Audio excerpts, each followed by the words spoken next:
Hello everyone, welcome back to my YouTube channel.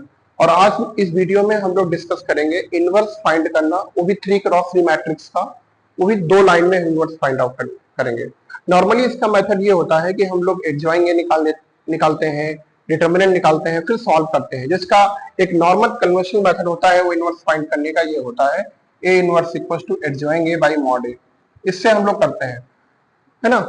लेकिन हम इसकी आज ट्रिक बताएंगे। एक्चुअली बोर्ड एग्जामिनेशन में हमें ऐसा ही करना होता है, लेकिन बोर्ड एग्जामिनेशन तुमने ऐसे किया, सपोज दैट तुम्हारा क्वेश्चन सॉल्व होके आया और तुम्हें कॉन्फिडेंस नहीं है कि आंसर सही है कि नहीं सही है, तो उसके लिए हम आज लेके आए हैं ट्रिक, जो कि 2 लाइन में तुम इसका इनवर्स निकाल सकते हो। तो देखते हैं कैसे 2 लाइन में निकालेंगे। देखो, सबसे पहले इनवर्स निकालने के लिए हमें चाहिए डिटर्मिनेंट। क्या चाहिए? डिटर्मिनेंट।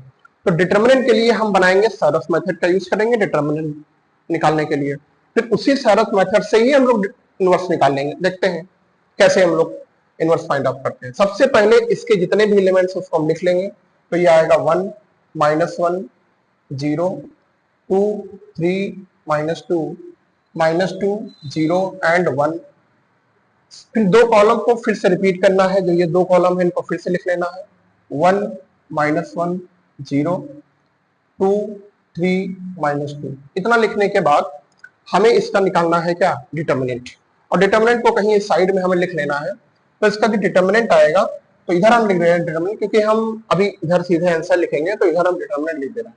तो determinant of A equals to, सीधे हम सारस मेथड का यूज करेंगे। तो तुमको पता है सारस मेथड क्या होता है। इसके हम लोग डायगोनल्स को मल्टीप्लाई करते हैं, पहले इस तरह डायगोनल को, फिर इस डायगोनल्स को, और दोनों को माइनस कर देते हैं। ठीक है, तो डायगोनल्स को मल्टीप्लाई करेंगे तो ये आ जाएगा 3। पहले एक ब्रैकेट में सभी को सम कर लेंगे, इधर वाले डायगोनल्स को। ये 0 आ जाएगा, है ना। तो ये 0 हो गया। और ये आ जाएगा -4। फिर माइनस लगाएंगे, इधर वाले डायगोनल लेंगे। ये आ जाएगा कितना? 0 है तो 0 हो जाएगा, ये भी 0 हो जाएगा, और ये आ जाएगा, ये 0 हो गया ना, और ये आ जाएगा -2। ठीक है, तो ये हो गया -1। ठीक है, और ये +2, तो ये बन जाएगा 1। तो इसका डिटर्मिनेंट क्या आ गया? 1। डिटर्मिनेंट हमने निकाल लिया 1। ठीक है, तो डिटर्मिनेंट इसका निकल के आ गया 1। इसके बाद हम लोग डिटर्मिनेंट निकालने के बाद अब आते हैं इसके हम इनवर्स निकालने के लिए। ठीक है, तो इनवर्स निकालने के लिए सबसे आसान मेथड जो हमने बताया है तुमको, उसी हम लोग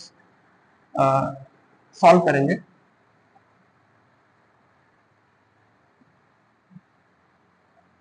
देखो, अब ये वाले जो 3 रोज हैं, इनको इनको इनमें से 2 रोज को फिर से लिख देता है।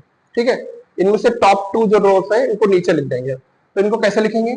ये वाली जो रोज देख रहे हो ना, ये वाली नीचे लिख देंगे। तो आ जाएगा 1 2 -2, 1 था ना, हाँ, -2 1 2, और ये है क्या? -1 3 0 -1 और 3। ठीक है, इतना लिखने के बाद सीधे हम लोग इनवर्स लिखेंगे। और इनवर्स क्या होता है? 1 बाई मॉड ए, और मॉड ए आ चुका है 0, मतलब डिटर्मिनेंट, सॉरी डिटर्मिनेंट आ चुका है 1 आ चुका है, डिटर्मिनेंट हमने लिख दिया 1। ठीक है, इसके बाद हम इसको सॉल्व करेंगे इनवर्स के लिए। देखो, इनवर्स के लिए करना क्या है, आप एक ऐसे रो पे लाइन खींचिए और एक ऐसे कॉलम पे लाइन खींचिए। ठीक है, इतना करने के बाद ये एलिमेंट आए ना, इसी से हमें इनवर्स निकल जाएगा। कैसे? इन दोनों को मल्टीप्लाई करो, यहां लिख दो। इन दोनों को मल्टीप्लाई करो, यहां लिख दो। इन दोनों को पहले मल्टीप्लाई करते हैं। 3 × 1 3, और -0 तो 3 आ गया। ठीक है, ये कितना आएगा? 0 माइनस ऑफ, ऐसे मल्टीप्लाई, फिर इन दोनों को मल्टीप्लाई ना, तो 0 और माइनस ऑफ माइनस +1, तो ये +1। लेकिन लिखना ऐसे है, क्योंकि याद करो जब इनवर्स निकालते हैं तो ट्रांसपोज लेते हैं, तो ऐसे लिखना है तुम्हें, है ना, वर्टिकली लिखना है। फिर इसको देखो, ये कितना आएगा? 2 - 0, तो ये 2 हो जाएगा। ठीक है, इसके बाद इसको ले, ये कितना आएगा? 2 - 2, दिस इज 0, सॉरी, -2 4 4 -2 2 आएगा। ठीक, फिर इसको लेंगे, ये कितना आएगा? 1 - 0 1 आएगा।